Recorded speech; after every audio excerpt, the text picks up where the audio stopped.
Hi there, welcome back, beautiful beings. How are you today? How are you feeling after the last few videos with our loved ones and our spirit guides? Now, our spirit guides want to bring through a radical thought today and see how this resonates with you. Just sit with it today. What if we've had lifetime upon lifetime upon lifetimes of being here on this earth and being at complete peace with this earth, being one with nature? Feel into that. How does that feel within you? See yourself lifetime after lifetime being one with it all, being at peace,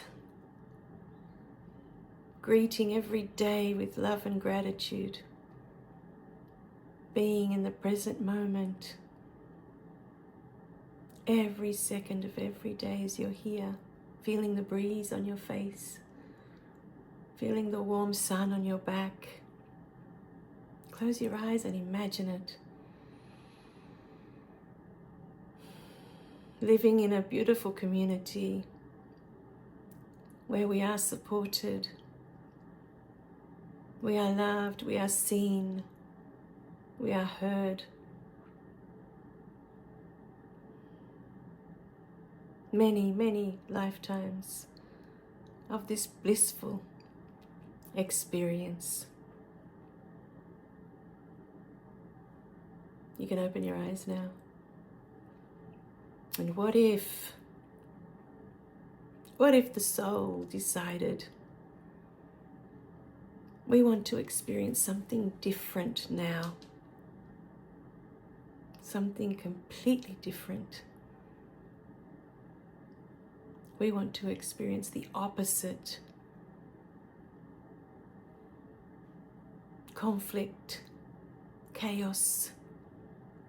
We want to be separate from nature. We want to be separate from each other. We want to know. We want to know what it is to feel unsupported, unloved, unseen, unheard. What does this feel like? And this is what we come for in these lifetimes. It's so easy to judge, to sit there and judge. That war is wrong. That killing is bad. You know, the last few months we've been catching up on all the CSI episodes. And the original ones. We love the original ones that had Grissom, you know. And Warwick, he's gone now because we're up to like season 13 or something. Season 11, I forget, but Warwick's gone. And we were devastated, like, no, Warwick can't go. He was one of our favourites, but it is what it is. And now at the moment we've got Lawrence Fishburne in there. And I just love watching it. I love the relationships that are formed within the characters. I love watching the, how it unfolds, why people do what they do and how they get to that place of so much hatred that they want to kill this person, or, it's just fascinating when you're looking at it through the eyes of love, through the eyes of the soul. When you're looking at it through the eyes of it's not right and it's not wrong, but that somehow this person got here to this state, that they wanted to kill their mother, they wanted to kill their child, they wanted to kill their partner.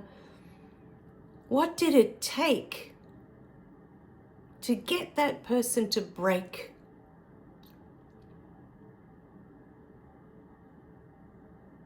That they didn't see another way out. They just couldn't stand another minute with this being in their life. It's absolutely fascinating to observe what makes a person be that. There was a gorgeous book. My husband keeps mentioning it lately. I've read it a few times, and that for me opened up a whole new world. And the book is called The Gift of Fear. And I read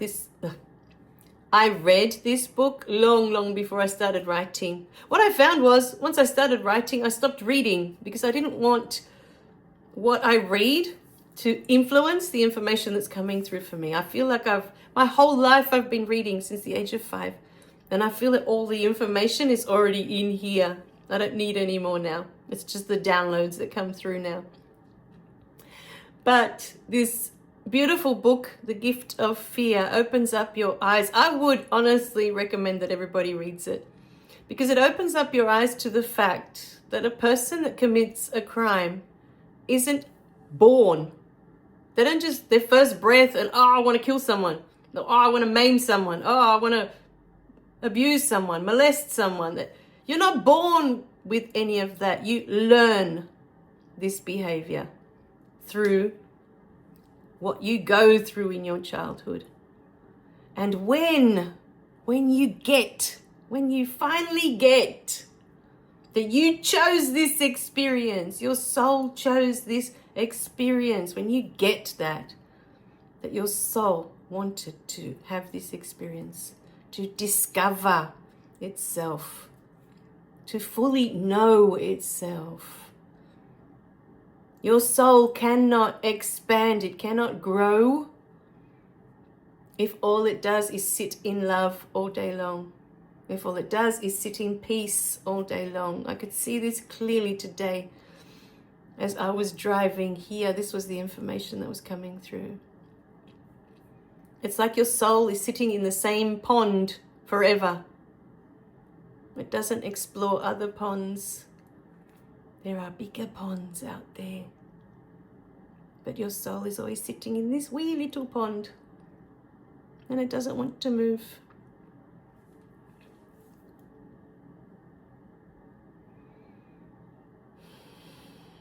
Imagine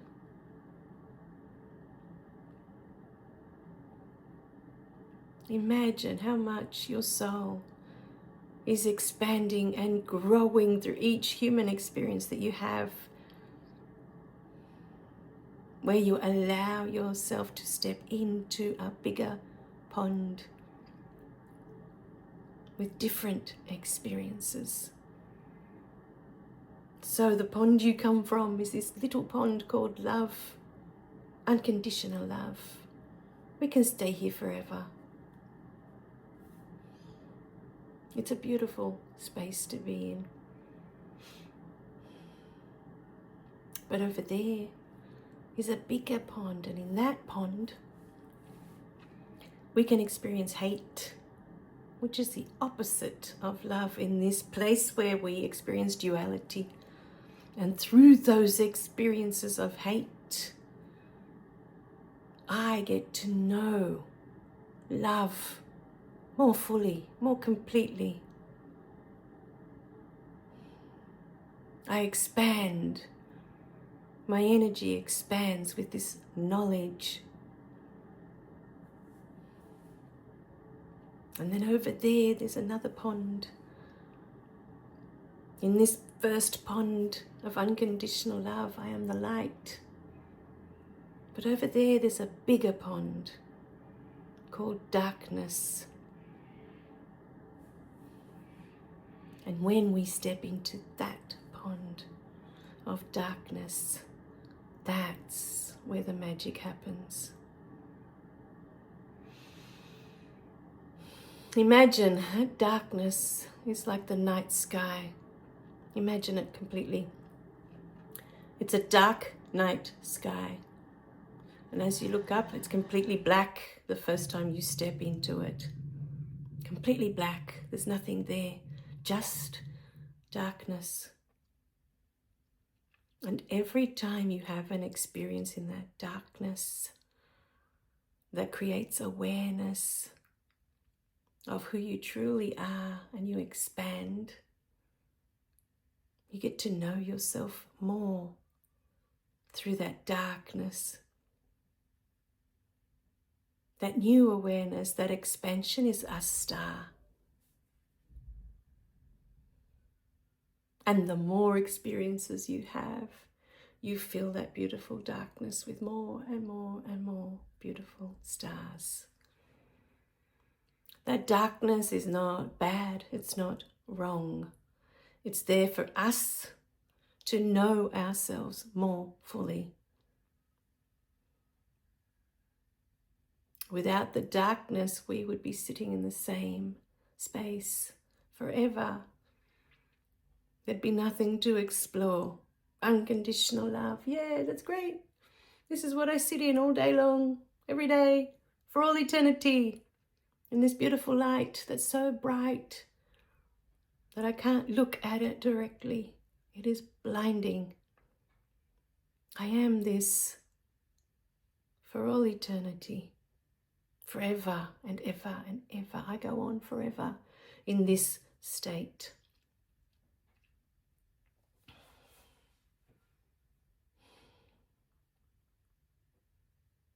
But I want to know who I am.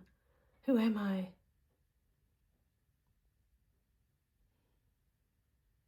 The light, the love.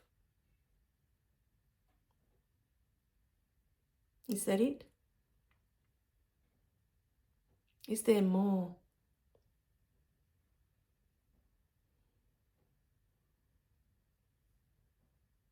Everything grows. Everything expands. Everything is in constant motion. Your soul wants to grow. Your soul wishes to expand. This is its desire. This is why it's here, my beautiful beings.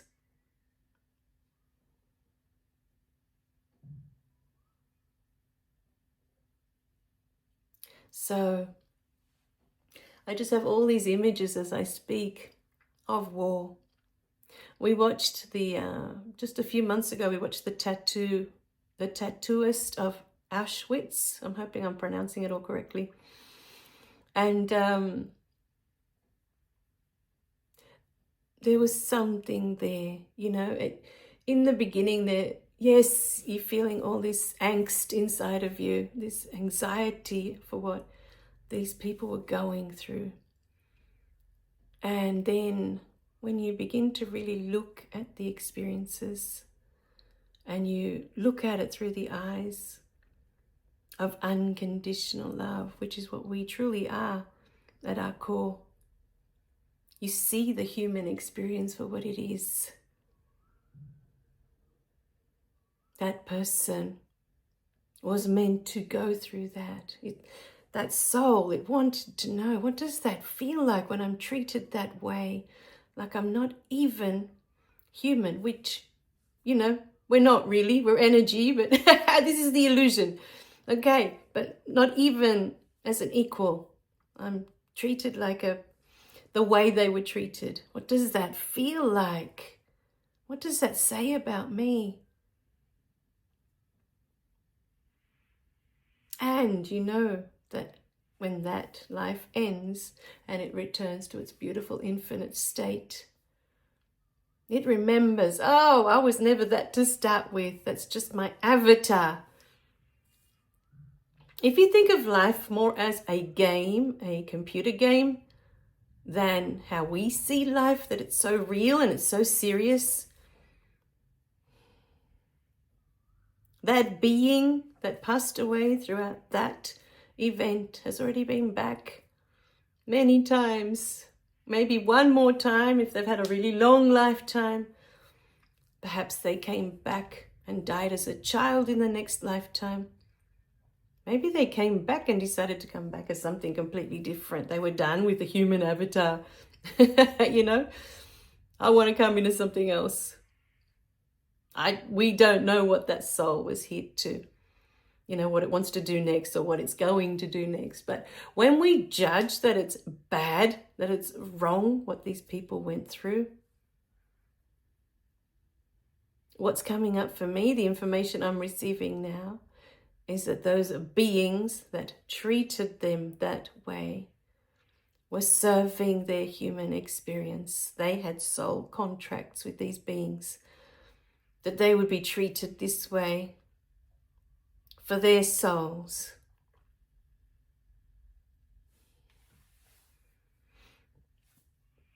All the wars that are continuing today, when a human life ends, there is no right way or wrong way for that life to end. That was the time it was meant to end. That was the day and the time. Same as you have the day and the time that you are born. And your beautiful human form, in this case, because of the subject, we prefer to call it an avatar. Because we identify with this human form. And this is where many of the judgments and the beliefs come from. We've identified with this body and the pain that we can feel through this body. But this is not who we are. When you get that, everything shifts.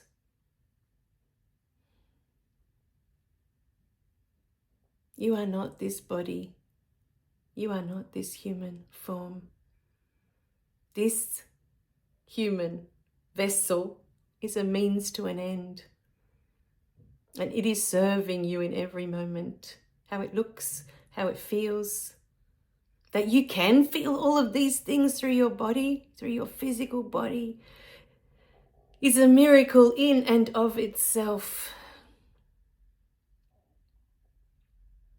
It's just amazing.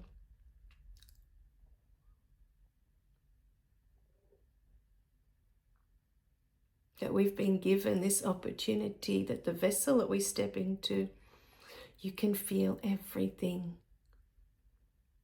to amplify this gorgeous experience for your soul. That it can feel everything through you. That spirit can feel everything through you. My beautiful beings. We love you dearly.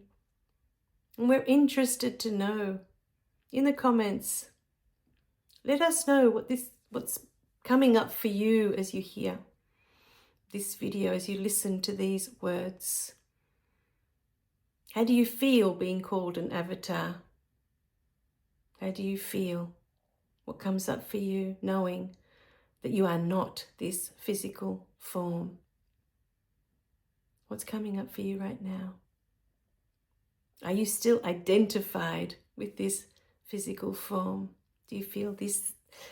Do you still feel that this is you? This is who you are? This body, this hair, these eyes, this smile, your physicality? This is who you are?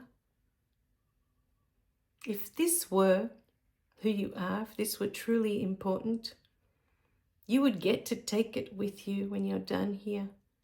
That should be a huge indication to you that maybe it's not as important as we think. Think about that. The purpose of this vessel. What is the true purpose of this vessel? To feel everything, to make the experience more than just getting into your car and someone, grabs a hammer and smacks the side of your car. Do you get to feel it? No, the car's now dented, but you didn't get to feel any of that. The car felt it, if you want to call it that. Energetically, the car felt it. But you didn't get to feel it. So how do you know how it feels? to be hit with a hammer. How do you know? This is the gift that you've been given with this vessel. You get to feel everything. You get to feel all of it. You get to experience all of it. The birds singing in the morning, the sound of the waves crashing on the shore. Music, that you can experience music. Witnessing the sunrise and the sunset and the beautiful colors in the sky. All of it is a gift, my beautiful beings. We love you dearly. Remember to click like and subscribe so you don't miss any of the messages. And we'll see you in the next video. Let us know what's coming up for you today. We're super interested. Bye for now.